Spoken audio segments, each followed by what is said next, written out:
Welcome to our channel. Today we how to connect Bose Ultra headphones to iPad, quick fix step by step clearly. Begin by placing your Bose Ultra headphones in pairing mode. To do this, press and hold the power button until you hear a voice prompt. The indicator light will blink blue, signaling that the headphones are ready to connect. Now, take your iPad and unlock the device. Swipe down from the top right corner of the screen to access the control center. In the control center, look for the Bluetooth icon. Tap the Bluetooth icon to turn it on if it isn't already activated. Next, go to the Settings app on your iPad. In the Settings menu, select Bluetooth from the list. Ensure that Bluetooth is toggled on at the top of the screen.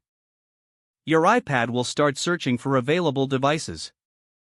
Look for Bose Ultra in the list of devices. Once it appears, tap on Bose Ultra to initiate the connection.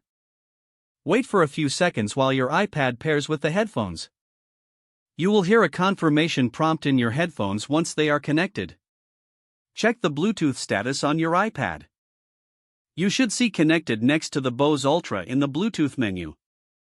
Test the audio by playing music or a video on your iPad.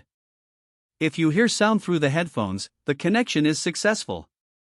If you encounter any issues, try turning off your headphones and restarting the iPad. Follow the pairing process again if necessary. Once connected, you can enjoy high-quality audio from your Bose Ultra headphones on your iPad. If the page does not load, refresh the browser or try again in a private or incognito window. Make sure you are using the correct email address, then retype it carefully to avoid small typos.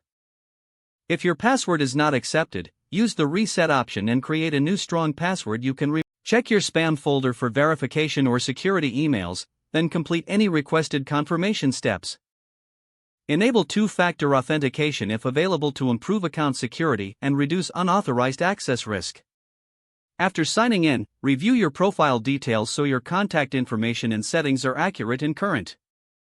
Don't forget to like this video and subscribe to our channel for more step-by-step tech guides.